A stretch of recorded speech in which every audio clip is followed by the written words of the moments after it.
You're listening to Flaunt. Find your sparkle and create a life you love. After infidelity or betrayal, have you been betrayed by life, your body, or someone that you love? You're not alone. No matter what you've been through, Naked Self-Worth helps you regain confidence, joy, and enthusiasm so you can create a life you love and flourish. Tune in weekly and learn how.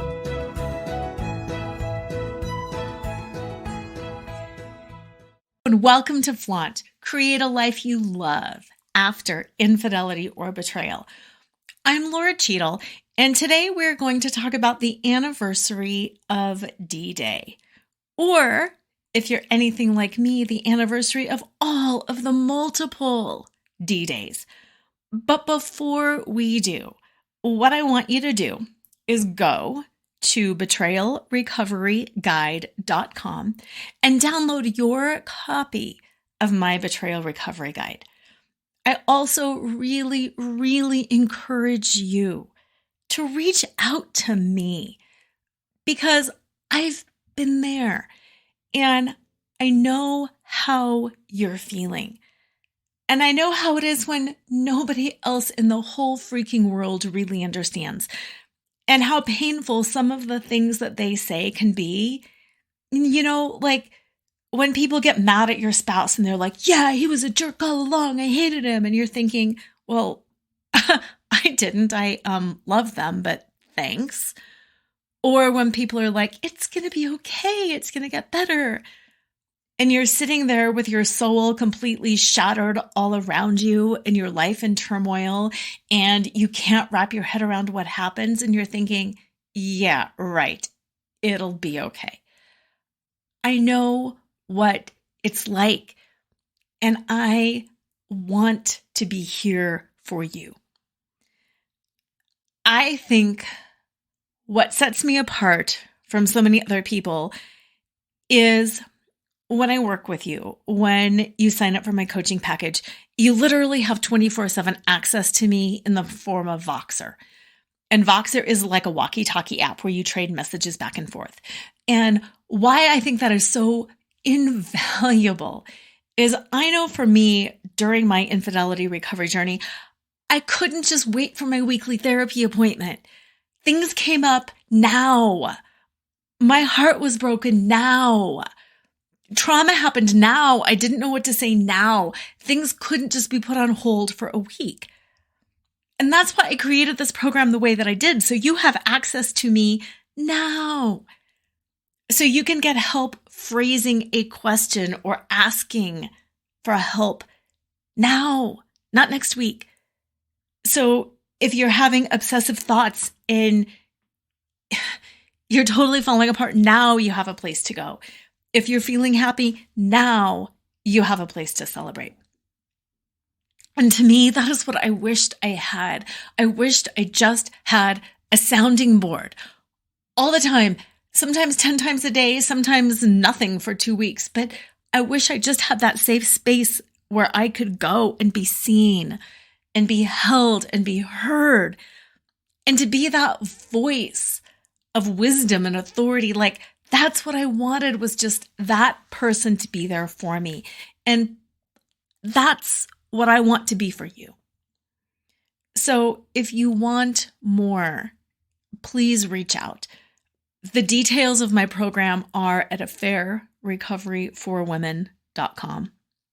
affairrecoveryforwomen.com. You could also just go to betrayalrecoveryguide.com and you can follow the links.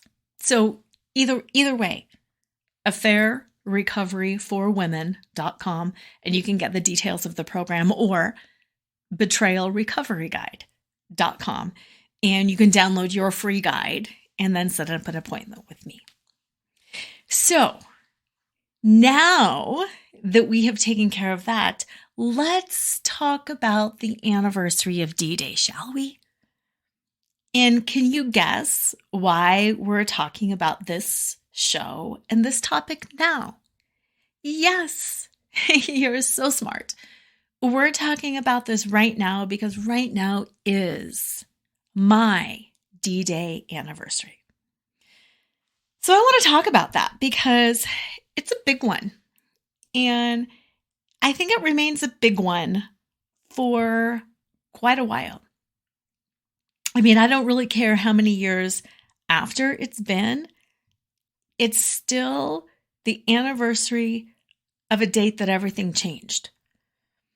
It's similar to like 9/11 or the shutdown date during COVID. It's the date where you start marking things before and after. And it's an actual difference before and after. And it's significant. And like I said, I don't care how healed you are, how past it you are, how over it you are, how much better you are, because really I am all about transformation. Everything that I do is about transformation. I am the transformation goddess.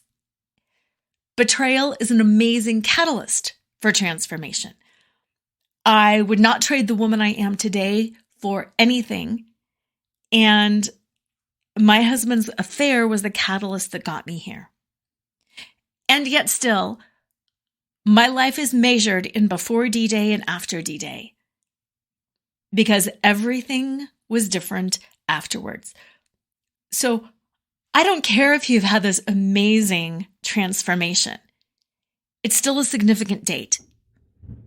And if you haven't had an amazing transformation, first of all, let me help you with that. And second of all, it's still going to be a very significant date. Again, because everything is different after that. Now, the two things that I mentioned, 9/11 and COVID and shutdown, those are global events.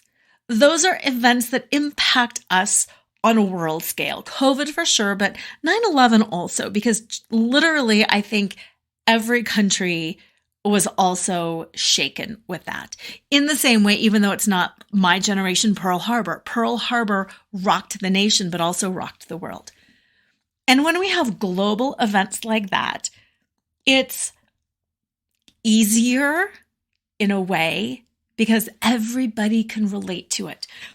Right now, everybody that was alive and like conscious during 9/11 can have a conversation with you about where were you when that happened.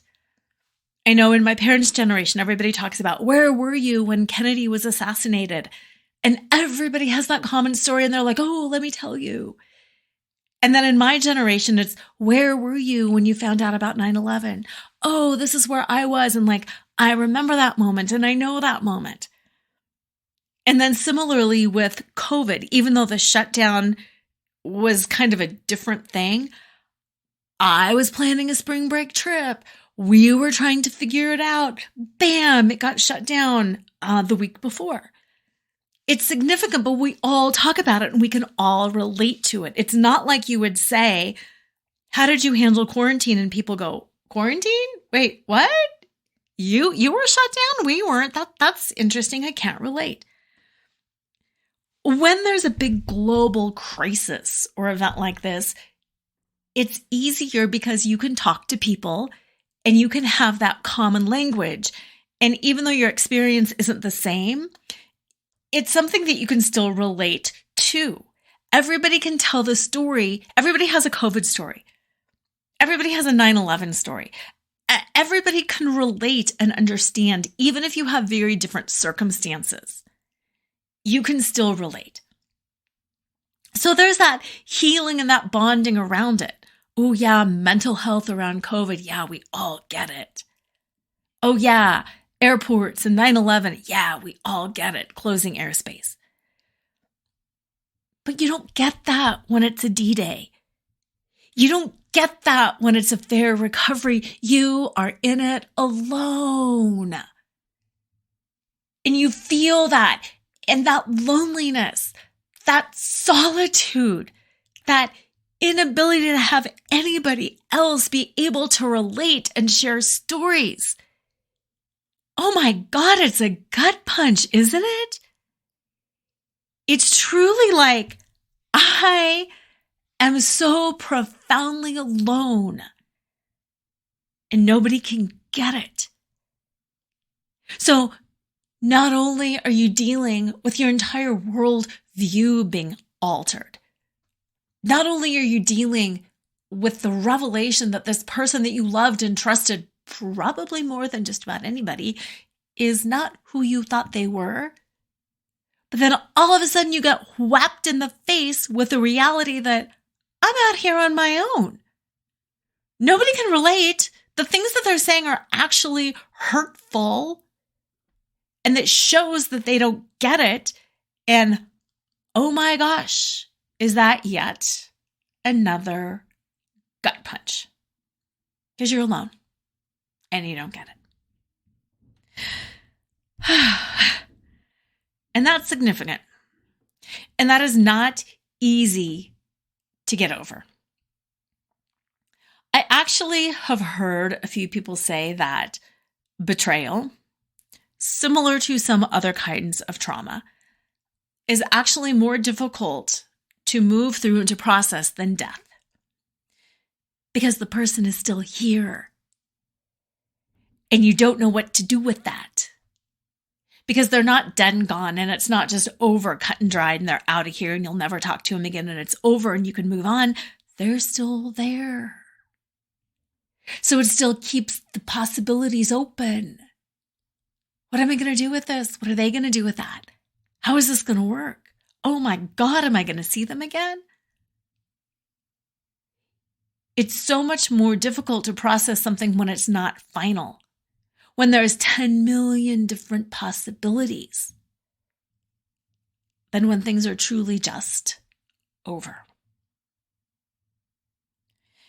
And all of that comes up on D-Day.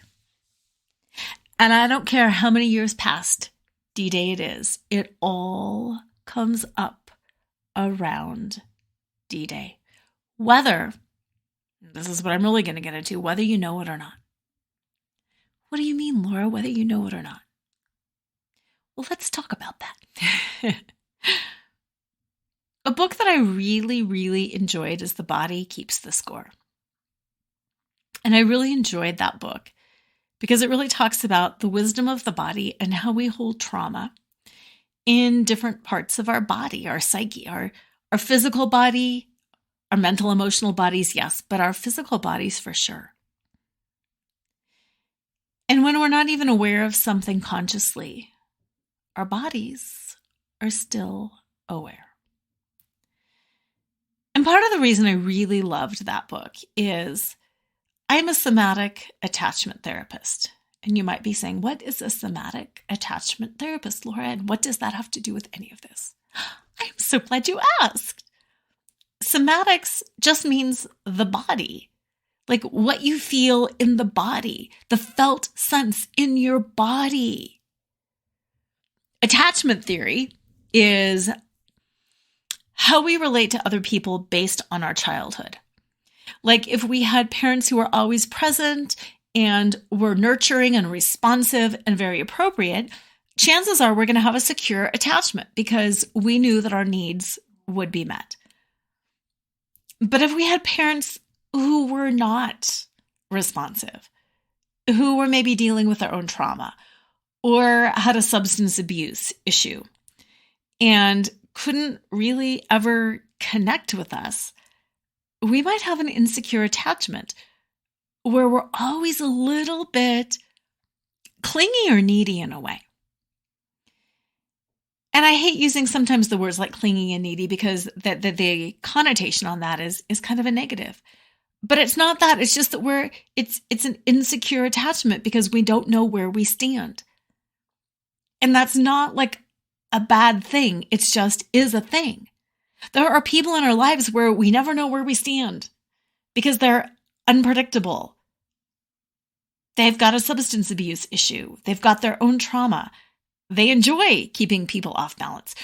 I know that you can probably name those people in your life where you're like, I never know where I stand. One minute I show up and they're really happy and positive. The other time I show up and they're like biting my head off. And I don't know where I stand and it's really hard. When you grow up with people like that, when you grow up not knowing where you stand, you have an insecure attachment. And it's okay. It just is. Once you know it, you can start working with it. That insecure attachment style is also called anxious or preoccupied, because the person with that kind of attachment style can never just relax because they never exactly know where they stand. So it makes them a little bit more like leaning in to a relationship. And when you're constantly leaning in and you're constantly feeling a little bit anxious in your body, that's that felt sense. So somatics is how you're feeling in your body based on that attachment style.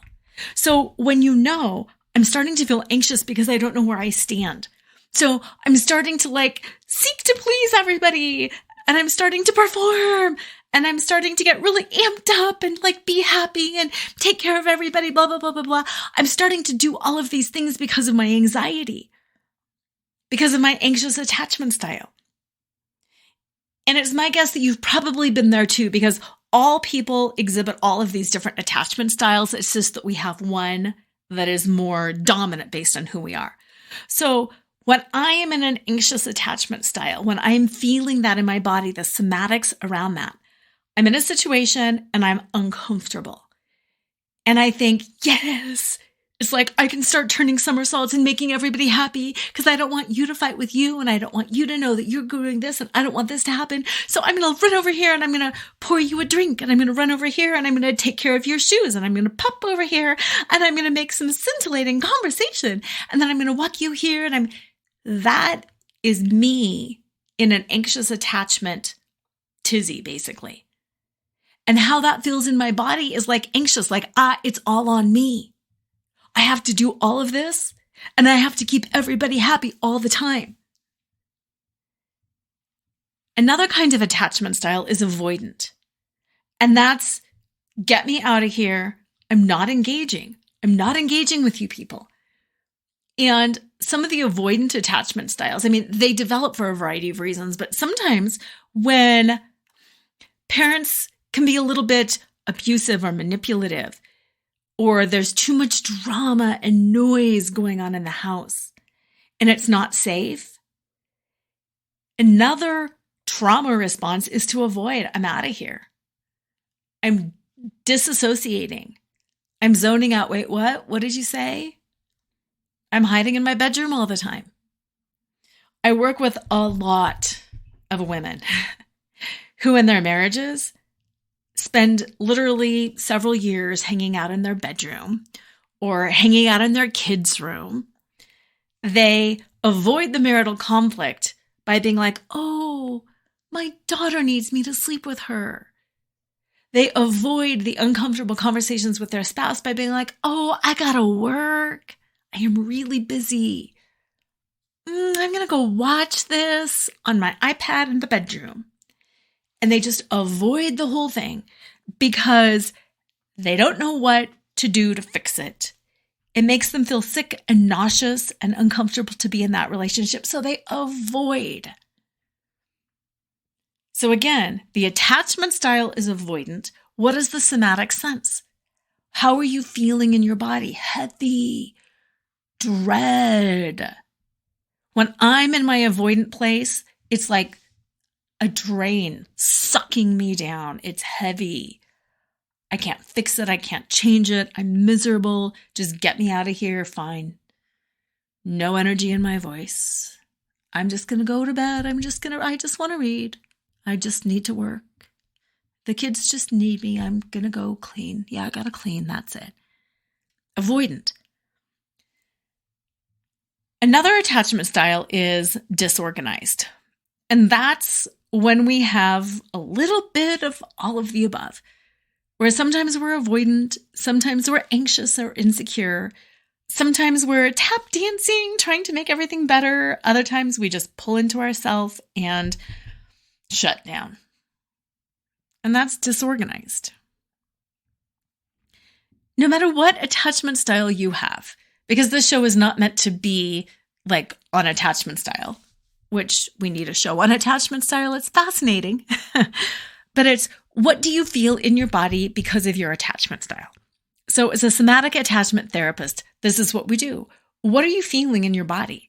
Do you feel dread? Do you feel anxiety? Do you feel like, I got to fix things? Do you feel like, I got to shut down?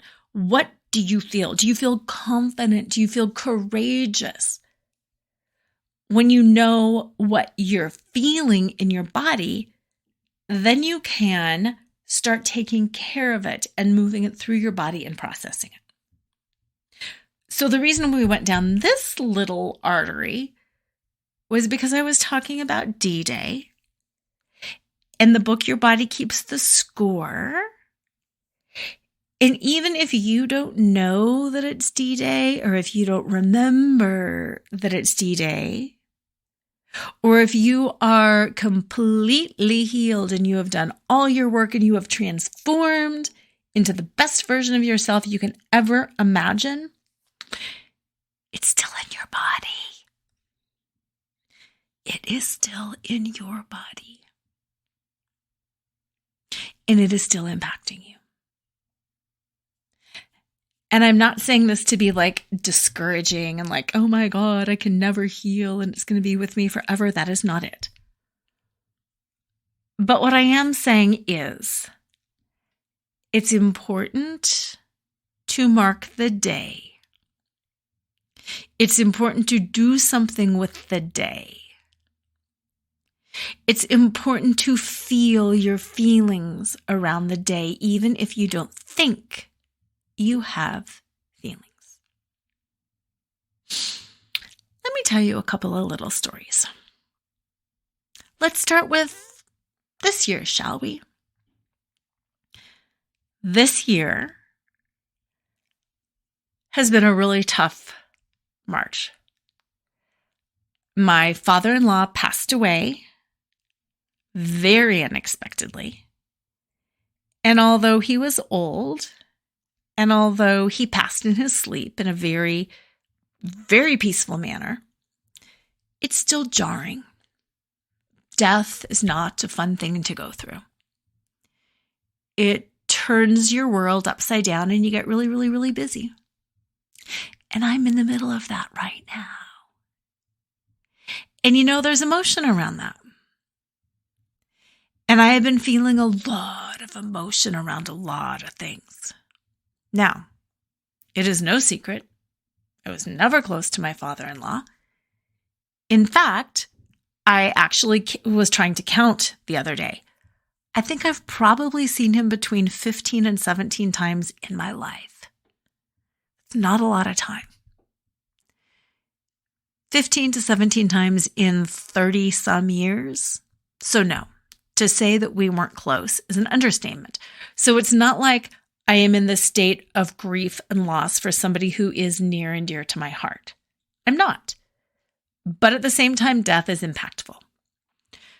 So as I'm feeling all of these different emotions, ranging from depression, where like everything in my life has just been ridiculous, and I need to quit work because the work that I'm doing isn't impacting lives and it's just ridiculous and I hate it. And oh my God, I'm not qualified to do anything ever anymore.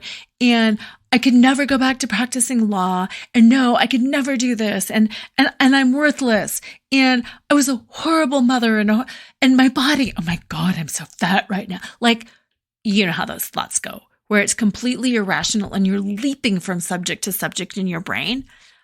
And there's a part of you that's like, okay, seriously, Laura, pull it together.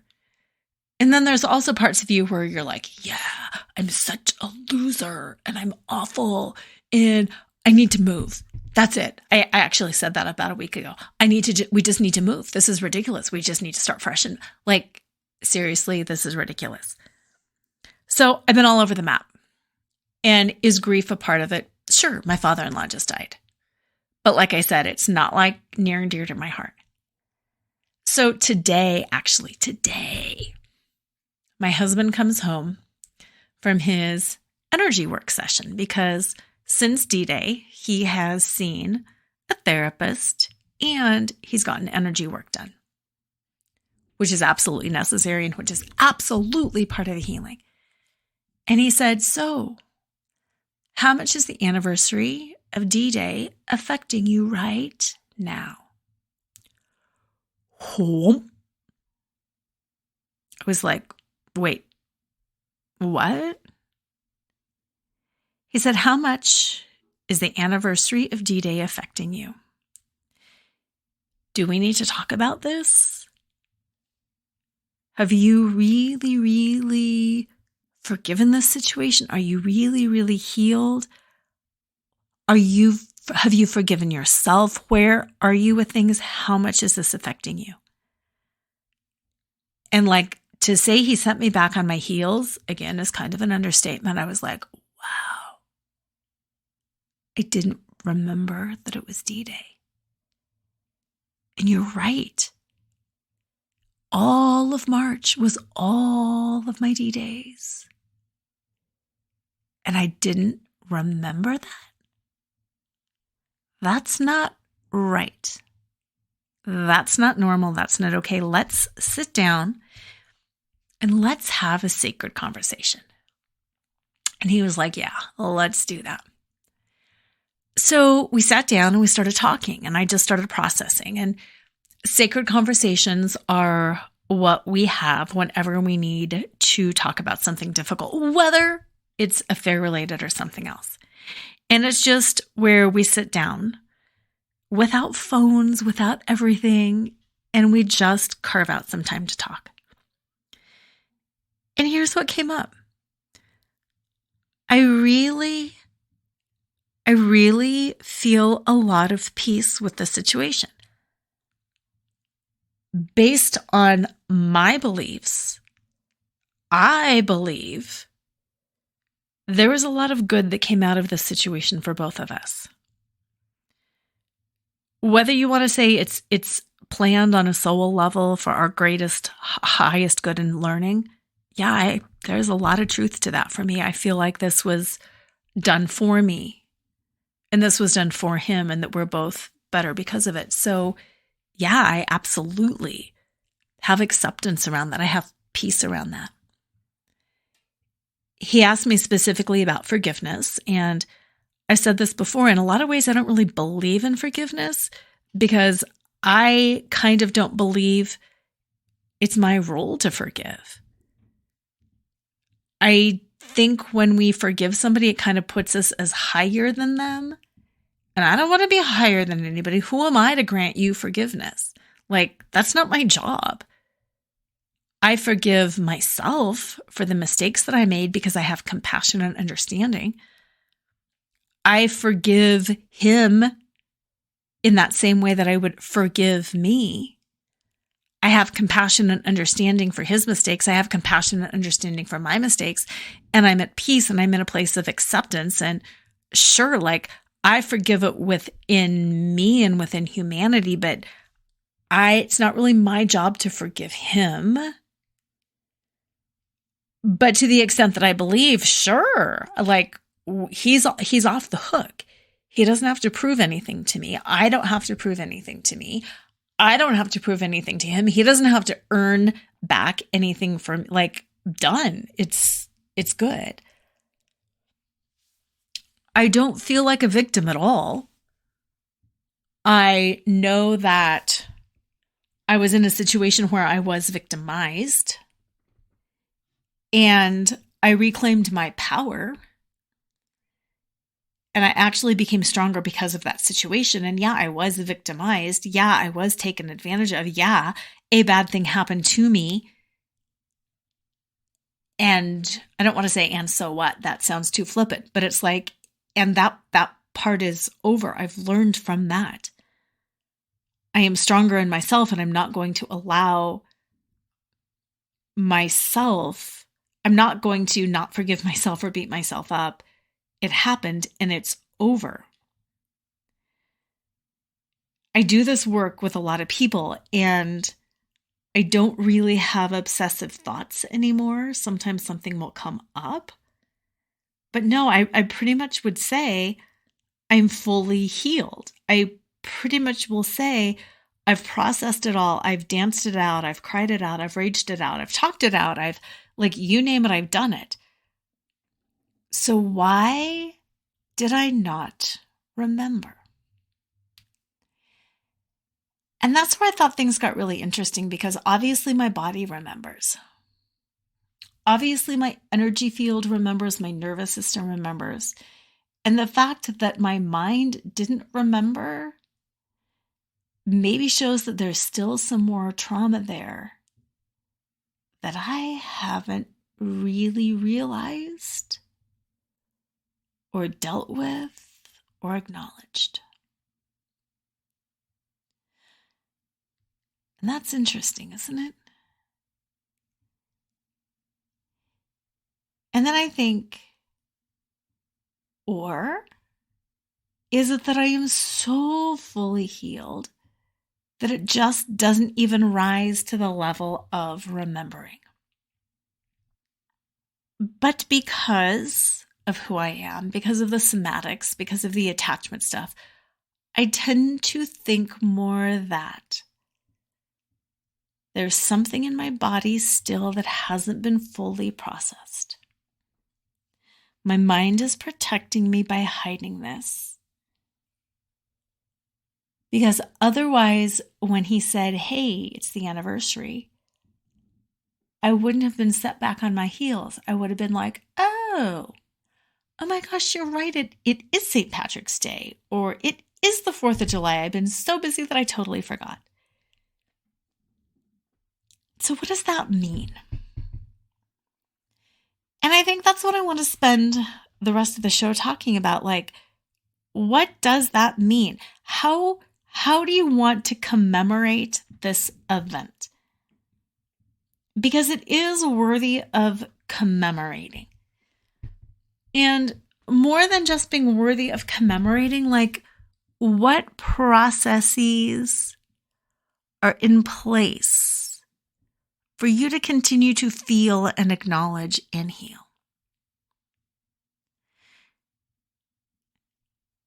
Another thing that's really interesting is last year, I had a very similar experience where I was having a really tough week. Really tough. No death last year, but a really tough week. And same thing near the end of the week. I remembered, oh yeah, this was my main D-Day week. And again, I had forgotten. So based on this year's experience and based on last year's experience, the space that I'm in tonight and right now is crafting and creating the perfect way to mark this anniversary or these anniversaries going forward. And that's what I want to kind of talk through with you. My first question to myself was, so what does it mean? What does this date mean to me? Because this was not the date where I was like, woohoo, I'm stepping fully into my power and I'm so self-actualized and I'm courageous and I've transformed. Like, that didn't happen until later. D-Day is a pretty dark day. So to celebrate in a way that is like celebratory feels really inauthentic. Even though the end result, the transformation that I have had, is truly amazing and is truly celebratory, the anniversary of the date does not feel like a celebration date. How does it feel for you? To me, it's such a fall from innocence. It's such it's cataclysmic. Cataclysmic is the word for me. It is like, if you're a Matrix fan, it's when you take the red pill and all of a sudden you can't go back. And you're in this new reality and you're thinking, oh my God, this is reality and I don't like it and I don't want to be here. It's jarring. So to me, the way I want to celebrate that is with something that can be peaceful and nurturing, something that can help me ease that transition, because it was a jarring transition. And if I could look down on myself in that moment and ask, what would you have needed? I would have needed ease. I would have needed comfort. I would have needed something to help me process and hold all of that information that I was receiving. I would need ease and I would need grace. And I thought that's how I want to celebrate because that's what I would have needed most then. So that is my question for you. Looking back on yourself, the day or the days you found out, what can you give yourself? What did you need most then? If the wise you from the future could go back and grant yourself one wish, what would it be for? What could have helped? Fully realizing, of course, that the number one thing everybody says to me is, I wish this hadn't have happened. I wish I could go back and not know. Knowing that you can't go back and not know. Knowing that it did indeed happen. Well, what could you give yourself? What is the gift in your heart or in your soul or in your mind that you can go back and give yourself in that moment? Like I said, ease, comfort, grace, time. I wish I could have given myself just time to run away and process. Ease, grace, comfort, peace, time. What is it for you? What would have helped? Because that's what I want to do to celebrate. I want to celebrate by giving myself now what I didn't have then. It's almost like reparenting the inner child. It's almost like going back and fixing yourself in the past. But they say time is not really linear. They say that everything is happening all at once. It's just that we have to experience it in a linear fashion. And I love that because it gives us the opportunity to give ourselves exactly what we need in every single moment. And to me, that's what the anniversary of D-Day is about. It's about giving yourself exactly what you needed every year after. No matter if you stay together, no matter if you separate, no matter what. It's honoring yourself for going through this experience. It's honoring your soul for signing up for this crap. It's honoring your bravery to make this journey. Whether the journey is still going on and very new, or whether this is something that you have been, a journey that you've been traveling for a decade. It's about creating a ritual, creating space, having that honoring of this moment, but giving yourself exactly what you needed then. So what does that look like for you? And then once you get your head around that, and you know what, you can change this too. It's not like you have to know immediately. Sit with it. Meditate on it. Journal on it. Knowing full well that nothing just helps and takes it away, but what could you have used that would have made it better? And then once you come up with that, how do you go about giving yourself that thing? How do you go about honoring yourself and nurturing yourself and giving yourself grace and space and compassion and love and all of that stuff? How do you do that?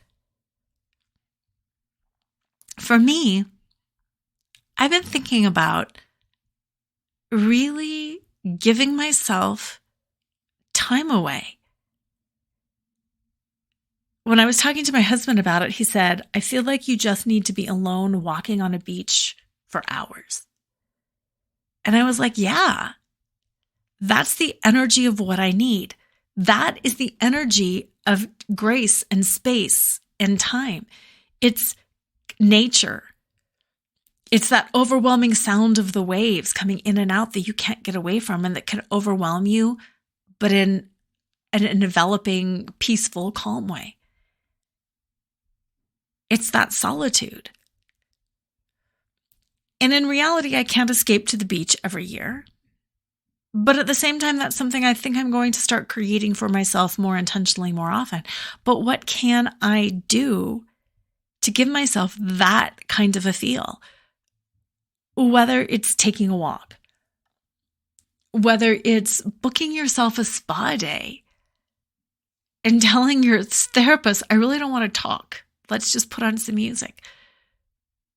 Whether it's unplugging, turning off your phone, getting yourself a pot of tea, putting on some sacred music, and staying inside all day with books and journals.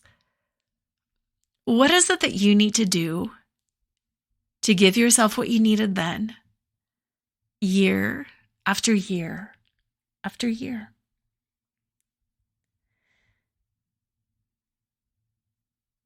And I'm really curious what comes up for you. I'm really curious how you are going to honor. And what I want to make sure is this is not about thinking back and hating on other people. This is not about bitter revenge and look at her and look at him and look at them and if, oh, blah, blah, blah. It's not about leaning into the negativity because that just makes it worse. It's about honor and respect. In January, I was in New York, and I took my adult children to the 9/11 memorial for the first time. I've seen it before, but they hadn't. And if you haven't been there, I think you can imagine it's really moving. And my one son and his girlfriend cried. They were just overwhelmed and they cried. And my other son just kind of wanted to process and walk around and then leave because he didn't want to be in it for too long. It was heavy for him and it felt too intense. And I bring that up because they had different experiences and they wanted different things. And that's what I want you to be mindful of. And that's why I'm asking you to share your ritual with me. Depending on where you're at, depending on who you are, it can change. But it's about being wise enough to listen and to know and to honor. Because going back to that 9/11 memorial, it's about honor.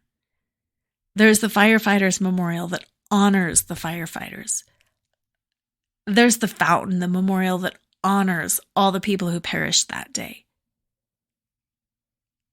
It's about just taking a moment and having that respect and that honor and to allow yourself to feel and to feel the feelings that are coming up.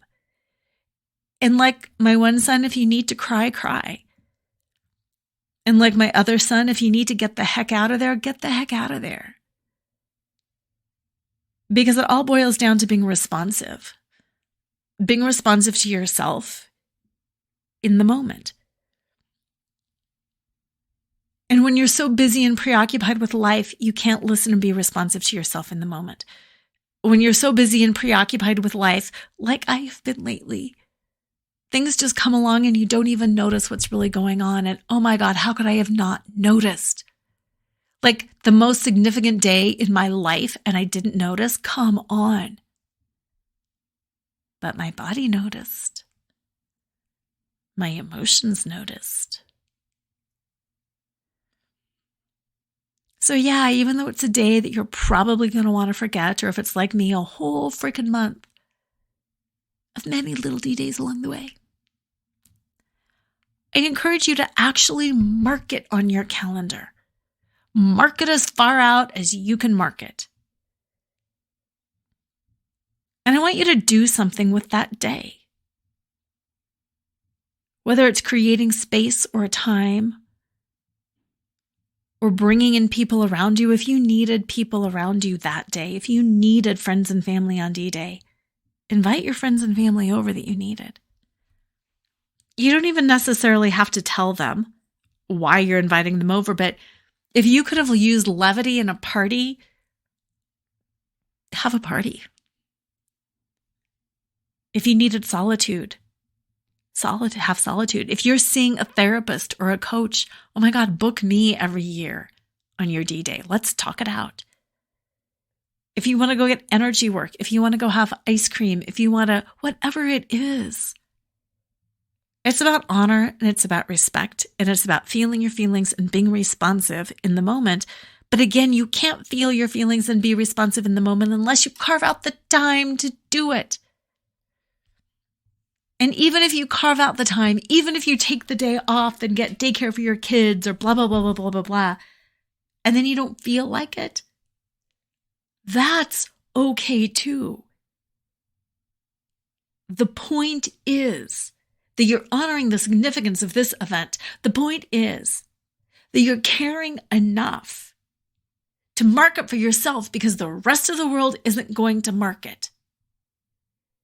And because even though other people have been through similar experiences, nobody's experience is exactly like yours. So nobody's D-Day honoring ceremony is going to be just like yours. But you've got to mark it. I'm imploring you to mark it. Because I don't care how many years out, you're not just going to forget it. It's too significant. It's like saying when you've lost somebody that you love, with death. I don't care how many years ago they've passed away. I don't care how many amazing things.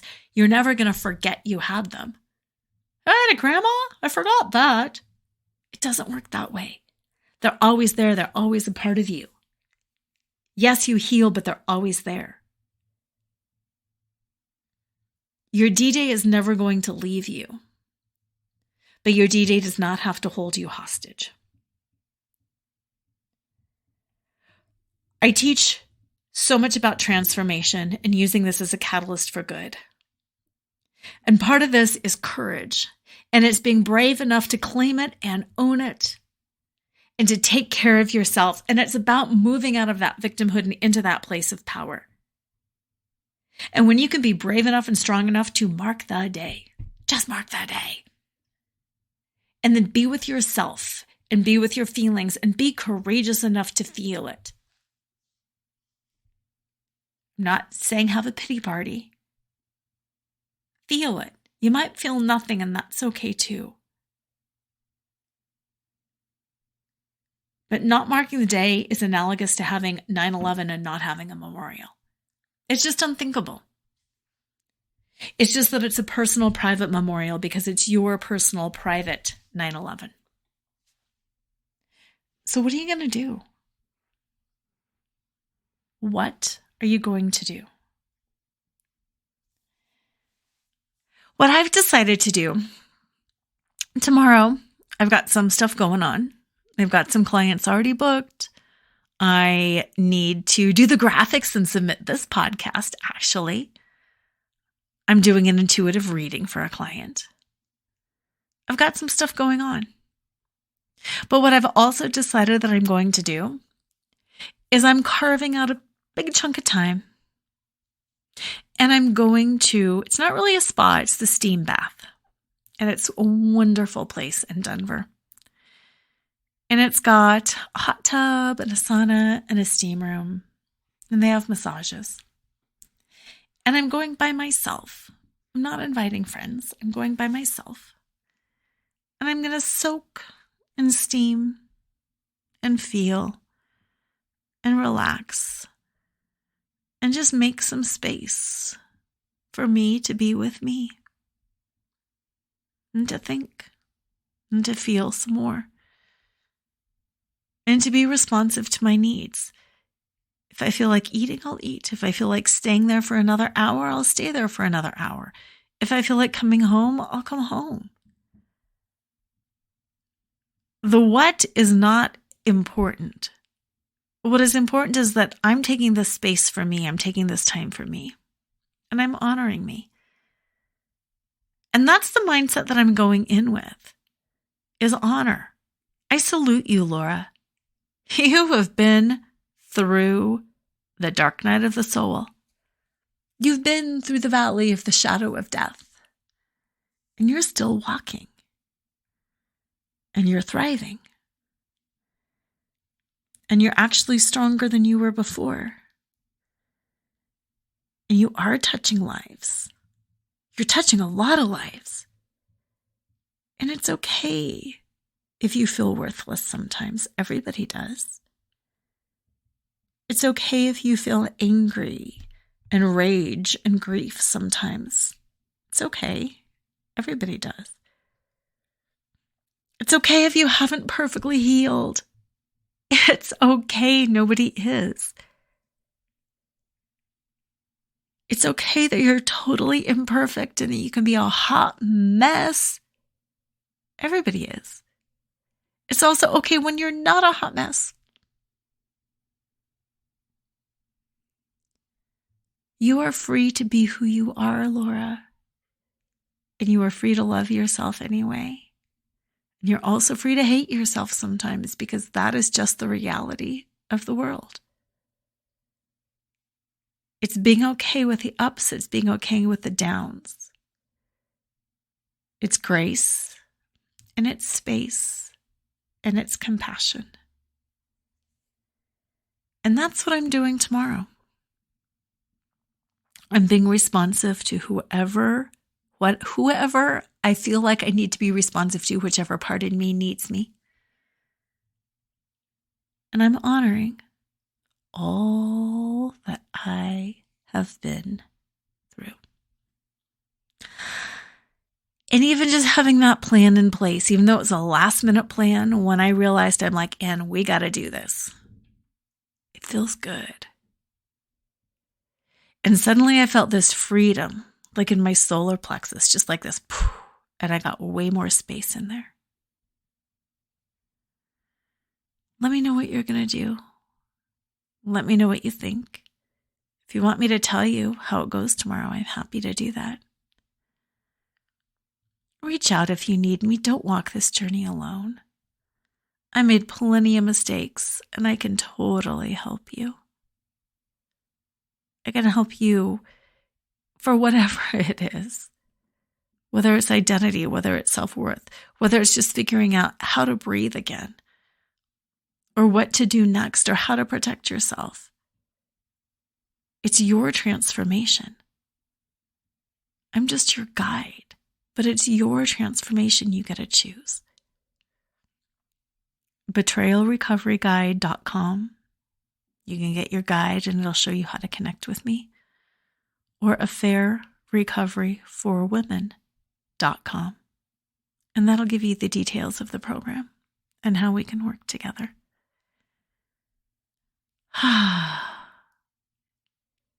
No matter when your D-Day is, I want you to go honor. Honor that you're on this journey. Honor the work that you've done. Be responsive to yourself. And I will fill you in on how my day tomorrow goes. As usual, always remember to flaunt exactly who you are. Because who you are, imperfect and broken, confused, whatever it is always far more than enough. See you next time. This podcast is sponsored by BetterHelp. Have you been struggling lately? Relationship issues impact every area of your life.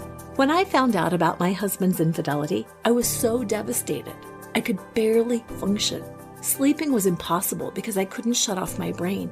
Eating was a challenge because I felt nauseous all the time, and for the first month or so, everything felt pointless. Whether you're having trouble sleeping, feeling hopeless, or just can't focus, BetterHelp is here to help you. BetterHelp offers licensed therapists who are trained to listen and help. You can talk to your therapist in a private online environment at your convenience. There's a broad range of expertise in BetterHelp's 20,000 plus therapist network that gives you access to help that might not be available in your area. Just fill out a questionnaire to help assess your specific needs, and then you'll be matched with a therapist in under 24 hours. Then you can schedule secure video and phone sessions. Plus, you can exchange unlimited messages, and everything you share is completely confidential. I know that confidentiality was important for me, especially early on when I couldn't even get my own mind wrapped around what was happening. And it was so comforting to be able to speak with someone candidly about everything I was going through, to validate that what I was feeling and experiencing was completely normal. You can request a new therapist at no additional charge anytime. Join the 2 million plus people who have taken charge of their mental health with an experienced BetterHelp therapist. Special offer to flaunt, create a life you love after infidelity and betrayal listeners. You get 10% off your first month at betterhelp.com/flaunt. That's BetterHelp, HELP.com/flaunt, FLAUNT. Thanks again to BetterHelp for sponsoring this podcast.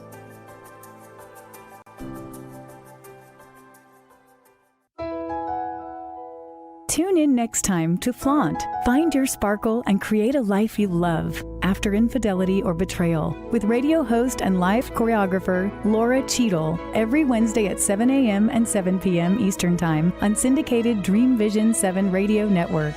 Develop naked self-worth and reclaim your confidence, enthusiasm, and joy so you can create a life you love and embrace who you are today. Download your free Sparkle Through Betrayal Recovery Guide at nakedselfworth.com.